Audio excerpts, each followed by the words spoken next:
The human body can have over 20 kinds of orgasms. We have essentially three major erotic pleasure zones: the mouth and lips and tongue, and even the tip of the nose and the sides of the neck. It takes us 20 to 30 minutes to achieve our full lady erection, where it takes our partner 2 or 3 minutes. And when women are touched, they often don't feel pleasure. They feel shame, they feel pain, they feel numb. They're not feeling pleasure. You do not owe anybody access to your body ever, no matter what your culture, no matter what people have told you. You are a sovereign being. And on that spreadsheet, he had listed for I don't even know how many years, like it was an exhaustive spreadsheet, every single excuse his wife had used for not wanting to be intimate with him. And I thought to myself, oh, you poor fool. And that's the thing that it's hard for men to understand, because I have received a lot of excitement for today's video, like a lot, and rightfully so. This topic is always something that is spoken behind closed doors. Hush, hush. We are going to speak about how you can biohack and enhance your sexuality. Oh my god, what did you just say? Sexuality. Stop! How could you say it? You mean sex? Save me, please. I'm sure everyone has faced this at some point in time or the other. Kids are shy to speak to their parents, partners are shy to discuss freely what they did and did not enjoy, and me being able to speak about this on a public platform is a big deal too. I'm an introvert who doesn't open up very easily, but in my practice I've come across numerous, and I'm not exaggerating, hundreds and thousands of young adults, couples across diverse ages coming in for treatment for STIs, aka sexually transmitted infections, and that is when they open up about their sex life. Now that is a separate topic in itself and a very important one. We will discuss about that too, but at the root cause I have realized that there is a lot of ignorance and misunderstanding pertinent to this topic, especially when it comes to sex, intercourse or love making. Like seriously, if you would have met me 8 years ago and asked me to discuss this so openly, I would have been squirming in my seat. But the way my guest discusses it makes you feel so comfortable, responsible, and actually make you want some more. Hi, I'm Dr. Sanova Pesa Doctor. I'm a board certified dermatologist and an integrative health practitioner and the host of the show Healthy Aging with Dr. Doctor. And it is an honor to have the vivacious Susan Bratton with me on the show today. Now I know y'all are eager to hear Susan and not me, so I'll move out of the way. But first let's understand what is the difference between libido, arousal, and such other terms. yeah, really, I think about a Venn diagram, 3 circles that intersect with you in the middle: libido, desire, and arousal. Libido is essentially your body-based health. Libido is a direct reflection of your overall health. When you don't feel well, you don't have a libido. When you feel better, you can have a good libido. And so libido is the horniness, the physical urge for wanting to have pleasure. Desire is the emotional piece of it, which is, how do I feel about myself? Do I feel beautiful? Do I feel loved?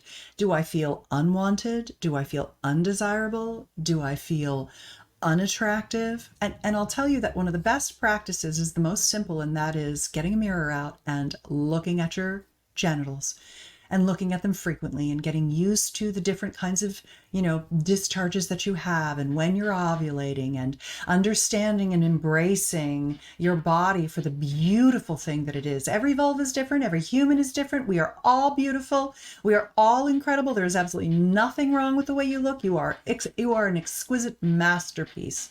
And so witnessing and beholding the masterpiece that you are can go a long way toward healing how you feel. Hey, we're just human people with wrinkly skin and some cellulite, and that has zero impact on how much love we can give and receive, how much pleasure we can appreciate and have. And so putting your focus on some external package is really just shortchanging your pleasure in your life. Let it go. Every time it comes in your mind, sex is a mindfulness practice. Just, oh, I feel fat. Let it go. Oh, are my boobs sagging? Let it go. Bring yourself back to pleasure, because the pleasure is what will get rid of that stress and improve your happiness, improve your life.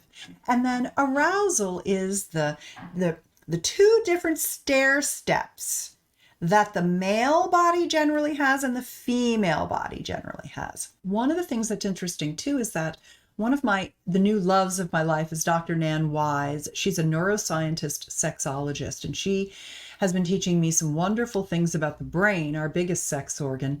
And one of them is that you can have a higher propensity for oxytocin pathways or testosterone pathways in your brain. When you have higher pathways for testosterone, you have a little bit more of that, rawr, you're on the higher end of the bell curve of wanting intimacy more often.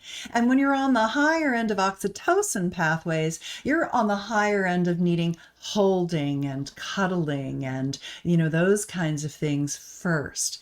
And it doesn't matter what genitals you have and what neural pathways you have, but what you want to understand is that generally the male body has almost like a ladder of arousal. He's going boop, boop, boop, boop, boop, very quickly. He can get right up. Where the female body is like stair steps. The first stair is relaxation. Getting at you, because you are the prey. You've got to get out of that scaredness that you live in. And that step is a long tread. You get up on this little step and you walk across the tread and you're patient with yourself. And then the next step is you're starting to feel some pleasure and blood flow. And that's a long tread. The next step is you need to feel comfortable and adored. That's the next step. The next step is, things are finally starting to tingle in your genitals and that's starting to feel good. And now you're wanting your yoni massage and that's another long tread. But what happens is as you begin to become orgasmic from slowing down and giving your body the time that she needs to get turned on, to get that, libido, that going. Yeah, baby. Then she has this incredible capacity to climb stairs. And every time she has an orgasm, the next one can be even more pleasurable. And then the stair treads get higher and higher as she gets turned on and turned on and turned on. She's going up and up and up and up. And she just has this massive capacity for pleasure that can go on and on and on. Long after her husband has had his one and done ejaculation, she's like, can you hold me and play with my breasts while I use my vibrator and get a few more orgasms out? I still need to come. And so that's exactly what I did with my husband last night. He gave me a long yoni massage. I had to name the most apt person to give sex education, and I'm serious. We are speaking not only about educating teens, which should really be done, but even ignorant adults. Then it will be Susan. She has tremendous knowledge on the subject and is unapologetically herself. I had the privilege of listening to her in person last month, and the first thing that hit me is how comfortable she made the audience feel while speaking all about it. You will understand what I mean. But for those who did not receive proper sex education, when you should have, here is your class. Understand what it is you want out of a relationship, and then make sure that a partner can make you feel those feelings and do the things that you need to have the relationship that you want. And if they can't, move on. Number 2, you're a sovereign being. Never do anything that you don't want to do. And number 3, always protect yourself from sexually transmitted infections. I'm the Chief Advocacy Officer of a company named Basis DX, and they have a home collection kit now.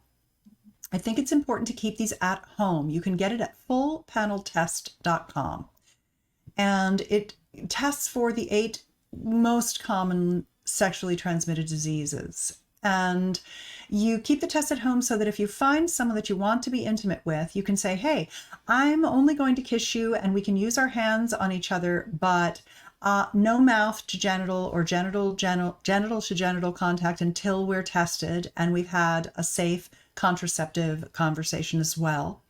And you collect the fluid. So you do a little finger prick. It's little blood spots. It's nothing. You don't have to go to a lab anymore and get a blood draw, which is nice. It's a swab and a urine sample. You just mail that kit back. Within 24 to 48 hours of them getting the kit, they've got an analysis in your text or your email. And then you can go to the next level. If everyone's tested and safe, then you can go to the next level of having mouth to genital or genital to genital contact. But it's very, very important not to get STIs, because I think that a lot of people are very cavalier about STIs. Oh, well, I can take an antibiotic and, get rid of it. But the fact is that there are parasites, viruses, and bacterias, and some of the viruses are things we have no way to clear them. And there are long-term downstream effects to some of them, such as dementia, trigeminal neuralgia, and other things that we're still unaware about. So, and frankly, taking antibiotics sends off a nuclear bomb in your gut, and then you have to fix your gut.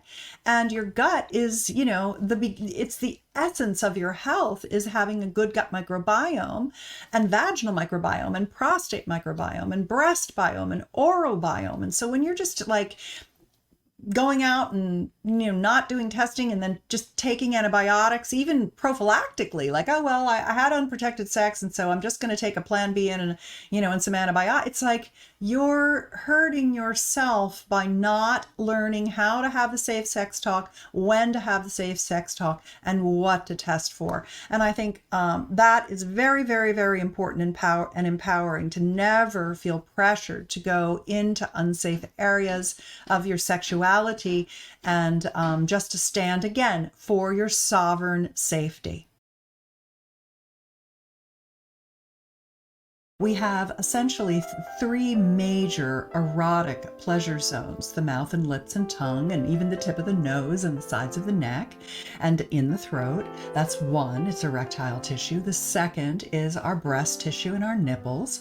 And then the third is our vulva, the outer part of our genital system, as well as the vaginal canal itself, and even our rectum, which can be very pleasurable when we know what we're doing with regard to anal pleasuring. So a lot of times when women are penetrated too quickly and they don't have enough blood flow to their body, they aren't fully engorged. And engorgement or tumescence or erectile function, this is the same word for, three words for the same basic concept. That if you think about the female genital system, one of the most important things to understand is that if you think about a penis like a banana, half of it, and you approximate that to a penis, that, a medium to small size banana is about how big a penis is. And that banana, half of it sticks out of a male body and half of it goes in and down toward his testicles. And it's basically skin and a little membrane called the tunica albuginea. And then inside that is primarily just three big straight chambers, like fingers almost, that come down to the tip of the penis, to the glands of the penis. And those chambers fill with blood very quickly so that it can lock off and hold an erection. The buried part of the penis, the buried shaft of the penis, also gets erect. It's not flaccid in there. The whole thing has to get erect. And so if I peel that banana and take the skin off, and I take that erectile tissue and I turn it into a teardrop and put it in a woman's vulva, it wraps around her vagina and comes to a point of the clitoral tip of her genital system that has a shaft, two arms, two legs, a urethral sponge, and a perineal sponge. So her vagina is actually a pocket rather than a tube that's kind of flat until she gets aroused. And all that tissue, that erectile tissue, that's the same amount that a man has in his penis, which is double what you see. If I took out all the tissue of his penis and all the tissue of our urogenital system, it would fill up your hand. We have equal amounts of erectile tissue, but ours is kind of buried in there. And so it has more nooks and crannies. So it takes us 20 to 30 minutes to achieve our full lady erection, where it takes our partner 2 or 3 minutes. So if you combine the fact that he's ready to go, he's oriented toward intercourse, he is not slowing down and stimulating stimulating all of the parts of our body and giving us adoration and making us feel beautiful and taking his time and giving us lots of pleasure and letting us get engorged, we're basically penetrated with a flaccid genital system over and over and over again. And the thing about that is that the way that it works, sex is very blood flow oriented. And what it does is the blood has to seep into that tissue, that flaccid erectile tissue, and it needs to actually expand, fill up with blood like blowing up a balloon. And when it does, then that balloon, if you will, or that erectile tissue system has more surface area. And that surface area, when it's touched and stimulated, can send way more signals to our brain. And our brain, people have heard, oh, the brain's the biggest sex organ. Well, why? The reason that it is that it's what's actually processing sensation as pleasure. It's telling us, oh, that feels good. There's another piece to this that I'd like to finish off on as we talk about it, which is that for a lot of women, if you mapped their vulva with touch and you said, does it feel good? What does it feel like if I touch here or here or here or here, or your breasts or your nipples? And when women are touched, they often don't feel pleasure. They feel shame. They feel pain. They feel numb. They're not feeling pleasure. But the thing is that with what I call orgasmic activation, a woman can actually get that tissue engorged and feeling pleasurable so that when they're touched in all these different places, it registers in the brain as pleasure. So even if today you're like, I can't feel anything, I feel shame, I'm ashamed of my genitals, it's painful, all of that can be morphed. The metamorphosis of the butterfly coming out of the cocoon. Your vulva might be in a cocoon right now, waiting for you to release that butterfly, that pleasurable, intentional, loving connection and stimulation, so that you can begin to work on your orgasmic capacity. So the human body can have over 20 kinds of orgasms, and we can learn them over time. As you age, your intimate pleasure can keep expanding and getting better and better and better when you understand how your genitals work, when you give yourself the time to get to pleasure, when you begin to stimulate it with the intention of having that butterfly emerge in pleasure from pain and shame and shutdown and numbness that you've had. So everything can be remediated. You can have a sexuality that fuels your creative passion, that makes you feel confident, beautiful, wanted, calm, just loved. And so if you're having sex that isn't serving you now, know that there are easy steps to take to begin to transform that into and give your sex life those wings of joy. If only I could single out a misconception when it came to the matter of sex and everything related to it. You will be shocked to hear a few, and I'm sure you might have believed in a few too for a very long time. Female ejaculation is pee. It's not. Women don't like sex as much as men. They do if it's good for them. The only kind of orgasm is an ejaculatory orgasm, or a climb up to the peak and then you're done, one and done. Not at all. Your orgasmic capacity is infinite, and I am not done expanding mine, and I can have all 20 of those kinds of orgasms. I've learned every single one of them, and so can you. They are all learned. I literally, on my website, I teach you exactly what to do for free, exactly what to do to have every one of them, so you can be like, which one do I want? And I also think another thing is the idea that sex gets worse as you age. No, it gets better if you put your attention and intention on continuing to learn, grow, and expand.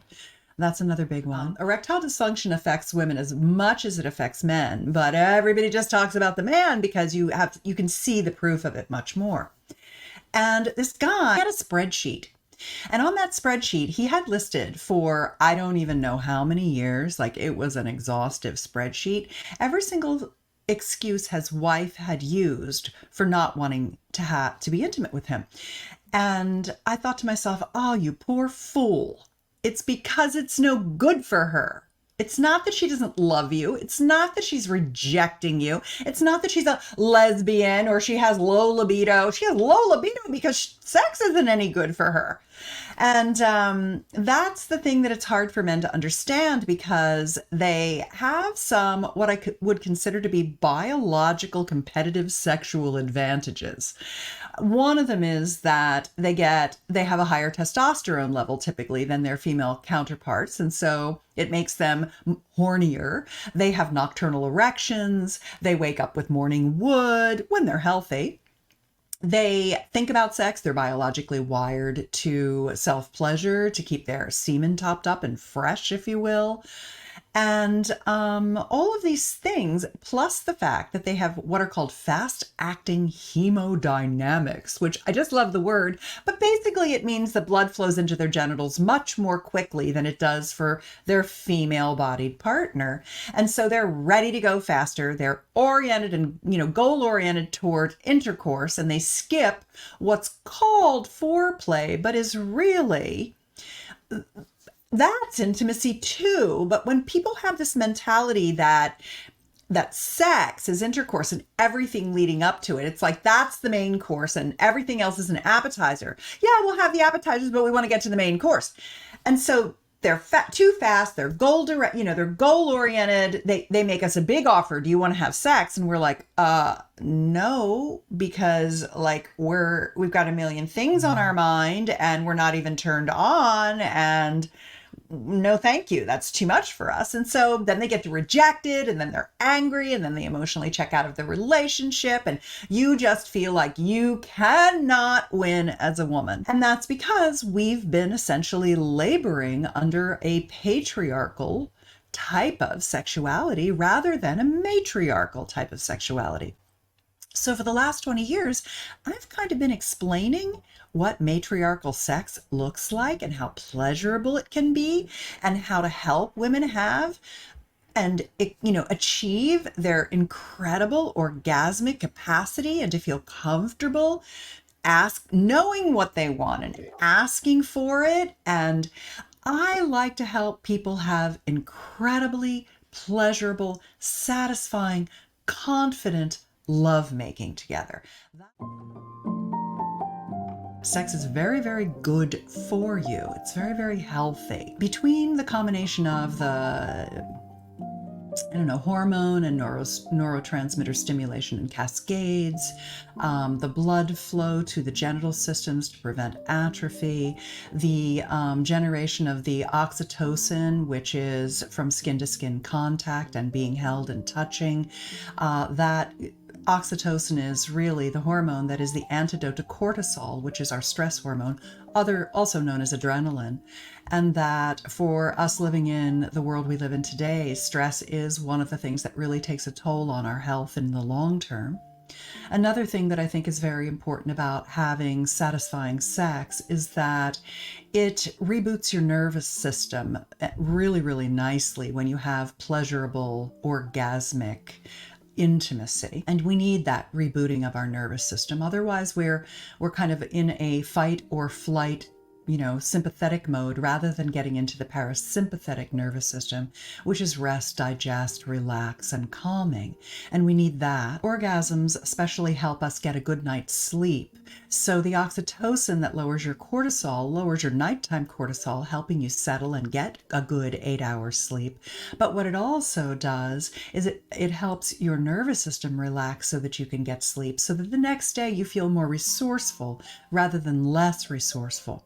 Another thing that orgasmic pleasure does is that it sends a lot of blood flow to different parts of your brain, depending on what parts of your genitals, breasts, and your lips and mouth and neck are touched and stimulated.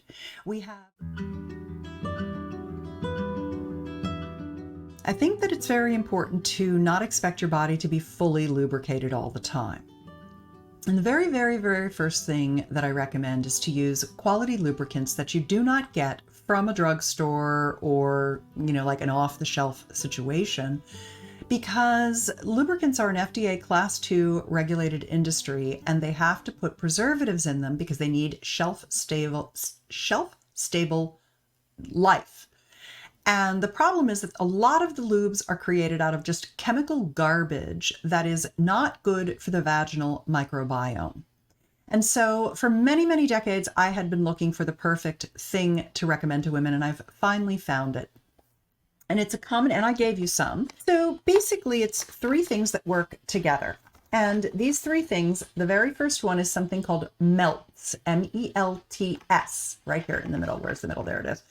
MELTS are these little troches that are made from cocoa butter, botanicals, and CBD. CBD is a plant-based phytocannabinoid that triggers your own body's endocannabinoid CB2 system, which is a pleasure healing pathway. When you put this inside the vaginal or the rectal canal, it melts in there and coats the canal with all natural ingredients that make it feel much smoother, but it also makes you actually feel more pleasure, because there's a connection between your genital system and your brain that is actually supported by the endocannabinoid system. There are also booty melts. There are also relief melts with double the CBD if you're having trouble. Can you see that okay? If you're having trouble with lubrication, or you're having any kind of menopausal symptoms, painful sex, etc., double the CBD is also nice, the relief melt. So you put that in. The next thing that you do is you take the Awaken oil. That's the second thing here, is the Awaken oil.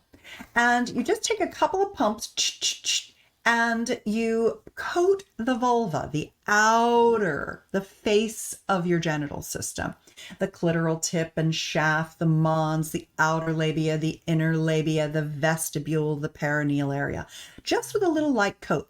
It's not a lube. What it is an activating botanical with CBD that starts that mind-vulva connection, and it just heightens your pleasure. Think about it like a pre-lube. What it does is it begins to get your personal lubrication activated. And then the third piece is the sex oil, which is essentially just add as much as you want. It's a very beautiful natural formulation that allows you to get all the slide and the glide that you need for penetration or playing with your toys or what have you. And that triple combination I call my Pleasure Protocol, and you can find it at pleasureprotocol.com. I've bundled it together. If you're in Canada, we have a version that doesn't have the CBD in it, because any CBD that is sold in Canada actually has to be grown in Canada. The hemp plant has to be grown in Canada. So it's without the CBD. So if you don't want the CBD, you can order the Canadian version wherever you are and get that too. And what I have found is that just the act of the insertion of the melt, the putting on the Awaken, like when you start your lovemaking process, and then adding the oil as you need more slide and glide. There's a reverence, there's a caring, there's a pleasure, there's a slow down, there's an appreciation for our genital systems, that we're not just some thing that should be penetrated for someone else's pleasure, that it is about our pleasure. And I think those are very, very important actions and intentions to take as a couple. The vagina itself, I'd like you to think about it like a balloon. It really looks like a balloon. It looks like it has a little sphincter muscle, a little round thing. That's the opening. And then it has a little neck that then opens to a bigger cave. When it's engorged, the uterus pulls up and makes that cave even bigger. So if you're penetrated too soon and it's hurting you, a part of it could be lack of lubrication. A part of it is that you're not completely tented yet, and so the penis is hurting you. And then another thing that's really important to understand about intercourse is that, yes, it's nice, the in and out motions are nice, But what we're looking more for as women is stimulation of the tissue, not the vaginal lining, but the pelvic material on the other side of that tissue. So deep penetration beyond the cervix, the sides where the nerves run, the top where the G-spot or urethral sponge is, the bottom where the perineal sponge is. That whole internal cavern loves to be pleasured and activated in different ways. And so learning about intercourse techniques that go beyond the opposite of sex education that you would see in porn and the movies. It's literally the opposite of what you should be learning. I've written 10 orgasmic intercourse techniques, because one of the things that I've noticed is that for a lot of couples, the woman feels like, well, I just can't have orgasms from intercourse. And so her partner's like, well, I guess you can't, but we're still going to do it. And so then it's just that another brick in the wall toward, your future sexless marriage. And in reality, at orgasmicintercourse.com, I give you the 10 steps and ideas and strategies to use so that you can begin to have orgasms from intercourse. Because that's how I got into this whole thing. Was I wasn't having orgasms from intercourse, and I stopped wanting to have sex with my husband, and it almost killed my marriage. And I love my husband. And now I have incredible, massively orgasmic, wonderful, pleasurable intercourse with my partner. And it is just such a nice experience. It makes him so happy. It makes me happy. We're bonded. We're close. We love each other. We have a great marriage. We have a great sex life, because I realized that I wanted to learn how, and I'm so glad I did. Don't expect that you're going to be in the mood for sex. A lot of women think they have a low libido, when in actual fact, they're just responsive to pleasure rather than spontaneously ready to have sex. Because men are given more testosterone, they can see the effects of their turn on visually. They're ready to go at a moment's notice. Generally, a woman feels like something's wrong with her if she's not. One of the things that I highly recommend is something called yoni massage. And the yoni is a Sanskrit word for the portal. And really, I like to use that as the term for a woman's entire urogenital system. Because if I say vagina, that's just the pocket that, our menstrual blood comes out of. A penis or fingers might go in, our baby comes through there. And that's great, but that's focused on intercourse. If I talk about the vulva, that's just the face of our genitals. That's just the mons, the outer labia, the inner labia, the little vestibule between the two inner labia, the clitoral tip, the clitoral shaft, the perineum, and the little fourchette where the labia come down and meet at the bottom, which is also a lovely little spot. And so that's fine, but it doesn't take into account what's inside. And what's inside goes beyond the vagina to the most important parts of our sexual pleasure anatomy, which is the 3 erectile tissue systems of the female body. So the man has 3 chambers that shoot down his penis and get blood flow really fast. But the female, the yoni, which I use as the encompassing word for not just the actual anatomy in all of our parts, but also our relationship with our genital structures and our spiritual connection to the pleasure that the universe provides from having really good, intimate relations. And so I like yoni as kind of this bigger word, this, nice word. And it's sweet too. It's like my little yoni, it's like a sparkle pony.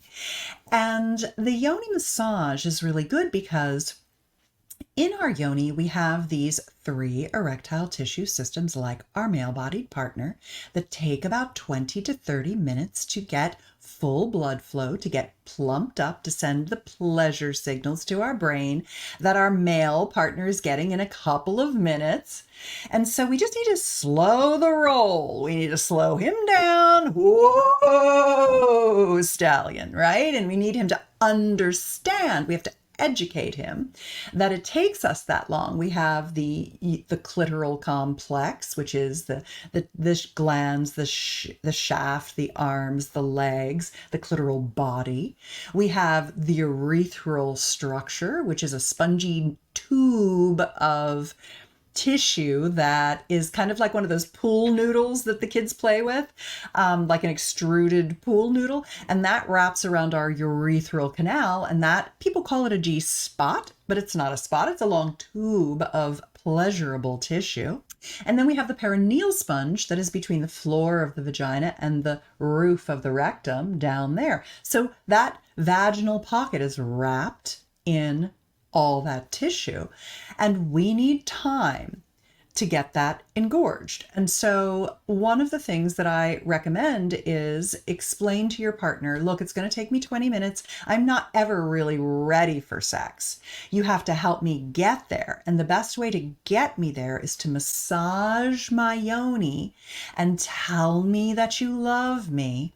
And tell me what you find sexy about me, and tell me how much you treasure me, and get that flowing in. I need kissing, I need breast pleasuring, I need yoni massage long before penetration. But I'm not ever really going to be like, let's have intercourse. I'm going to be more often like, how about if you offer me a foot massage? How about if you offer to hold me and tell me how beautiful I am? And then offer me a yoni massage. And then we'll see where we go. No guarantees, but it turns out 8 or 9 times out of 10, after I've had the chance to be adored and pleasured, I'm going to want you inside me. It's going to give me the time for the lubrication to begin to come in, because the vagina is a muscle, not a gland. It's not self-lubricating. There are glands, the Bartholin glands at the entrance, but they are thought to be primarily antibacterial. And so the vagina needs our blood plasma to flow into our pelvic bowl and seep through the vaginal mucosal lining so that it wets the vagina so that we get that lubrication. And though how lubricated we are is not at all tied to how turned on we are, because we could be struggling for lubrication, when we are well lubricated, we generally feel more turned on. It's a signal to us that we are turned on.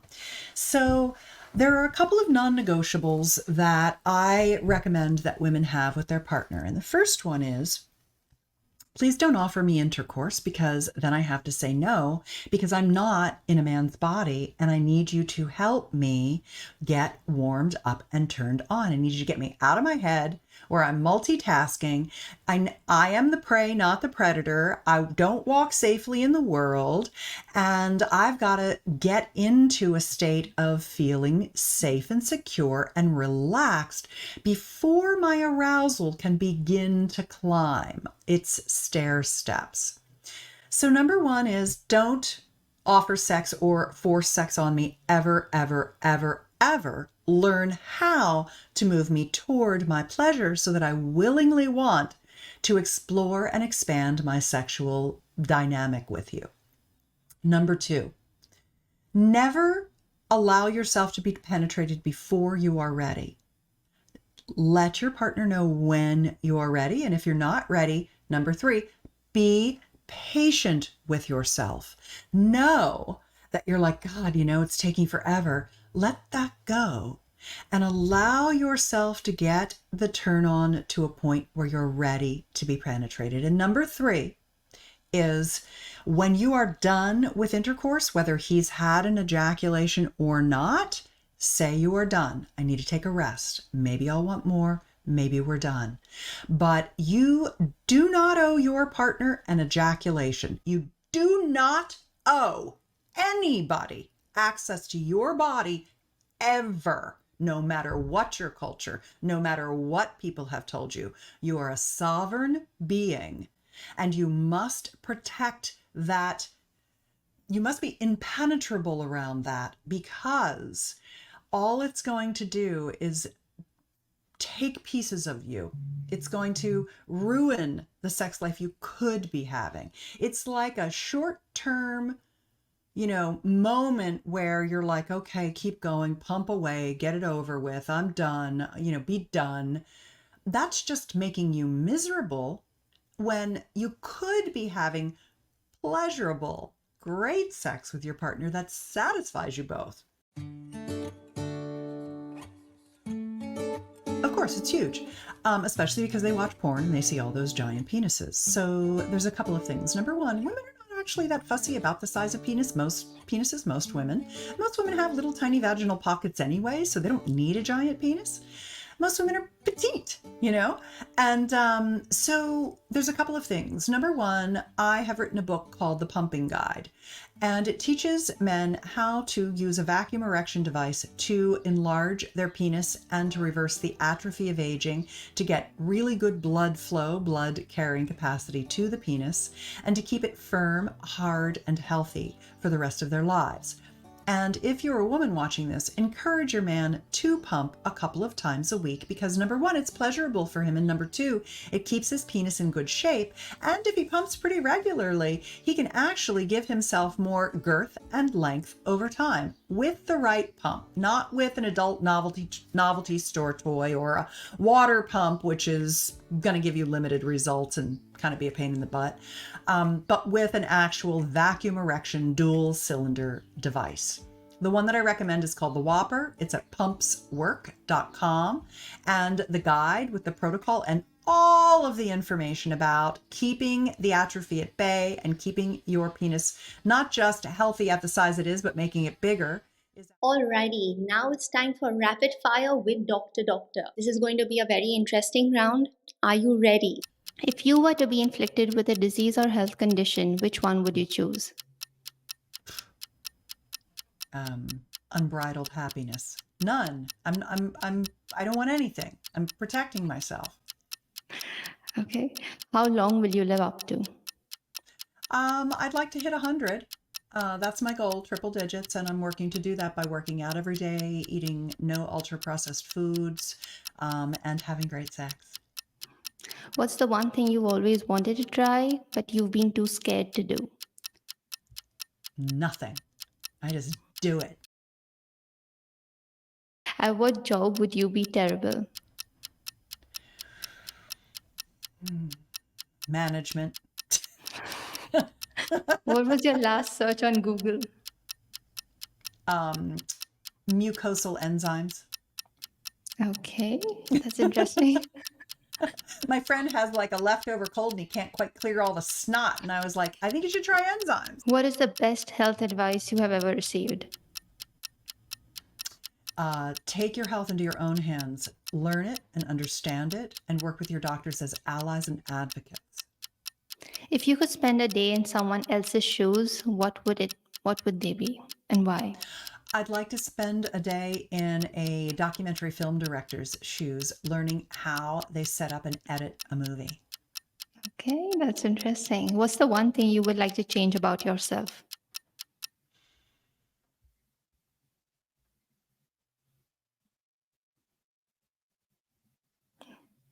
I've done so much personal work. Maybe filtering my honesty a little bit more around some people who don't like to be in radical honesty. Because I've been a radical honesty practitioner for a couple of decades, and I'm just really used to having an unfiltered conversation. But there are some people who don't always want that.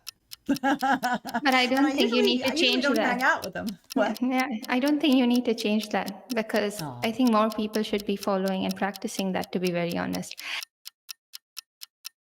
And now the last segment is called This or That. You need to just choose one. Syphilis or gonorrhea? Oof. I guess gonorrhea. Syphilis is a little bit more pernicious, so I guess I'd choose gonorrhea. But I'm never going to get either because I STI test. Perfect. See the future or change the past? See the future. Okay. The clitoris or the penis? And I'd almost say create and design the future. Oh God, clitoris or penis, it's the same thing. They're the same thing. I don't have to choose. It's all the same thing. Okay. 5 boys or 5 girls as kids? Oof. I don't know. I like my girls. I would say 5 girls. Poor and happy or rich and miserable? Poor and unhappy. I mean, poor and happy. But I'd rather be Brush rich and happy. brush your teeth with mustard or wash your hair with mayonnaise? Hair with mayonnaise. Intense pain for 10 minutes or dull pain for 1 day? Intense pain for 10 minutes. Talking or listening? Listening. Painful truth or comforting lie? Painful truth. Sunset or sunrise? Sunset. The eyes or the lips? Lips. Okay, I think you've done pretty well. I don't think you can fail that test. No. I hope you enjoyed this episode and found it useful. Please like the video and share it with your friends and family, because this is an important topic that we need to discuss and that not many people are very comfortable speaking about. I'm grateful to all our experts for taking the time to join us, and we would love to know your thoughts. If there are any questions you have, if there is any topic that you want to discuss, feel free to leave it in the comments below. Don't forget to subscribe to the channel, because that's the only way you will get notified when a new video gets released, and that's the only way that you and I can stay connected always. Continue to glow, thrive and shine. Take care. I'll see you soon.